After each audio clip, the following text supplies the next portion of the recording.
All right, listen up. If you have a child in Memphis Shelby County schools, they won't be going to class tomorrow. Roads are just still too dangerous from the winter storm, and now parents are wondering if the streets were cleared quickly enough.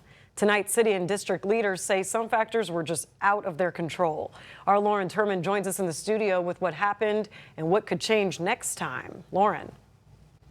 Yes, quite a few updates to be aware of here, Pepper. Now, that question that you mentioned keeps coming up as the snow is melting. When will schools reopen? Well, city leaders say the answer isn't just about what fell from the sky, but what it took to clear it and how schools fit into that process.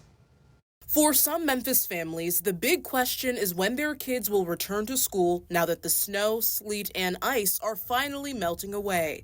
City leaders say the answer starts with just how unusual this storm was. Though the city saw around 6 inches of snow and sleet, a record 3 inches of snow remained on the ground for nearly a week, the longest stretch Memphis has seen in decades, according to the National Weather Service. Public Works crews pre-treated roads with brine ahead of the storm and moved into around-the-clock operations once the snow and sleet began to fall. This was a historic event for Memphis, up to 6 inches of snow and sleet.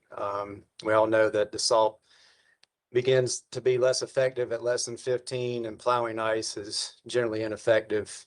So once we got all that sleet accumulation, and it was allowed to just kind of sit and pack together. Officials told City Council major roads near campuses were prioritized, but smaller residential streets, including some bus routes, are taking longer to clear. Schools also rely on their own contractors to clear those campuses and parking lots, creating a handoff that didn't always line up.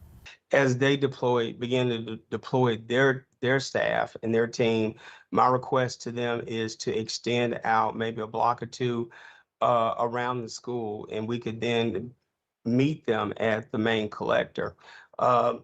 Unfortunately, they were constrained with resources, so they could not, and we were as well. That disconnect has caught the attention of city council members who say better coordination between the city, schools, and county agencies is necessary before schools can safely reopen. Some leaders are now pushing for more equipment and resources, especially if storms like this become more common. The impact of the storm also reached beyond schools themselves. Trash collection was suspended for days due to icy conditions. The service is expected to resume Wednesday, weather permitting.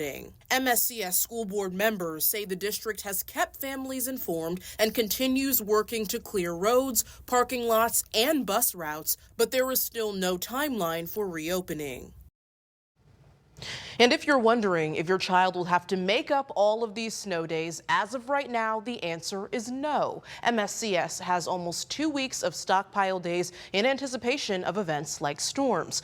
Though this winter storm exposed some gaps, city leaders have learned lessons and add that they are focusing now on school access and preparation for the next winter weather event. In the studio, I'm Lauren Turman.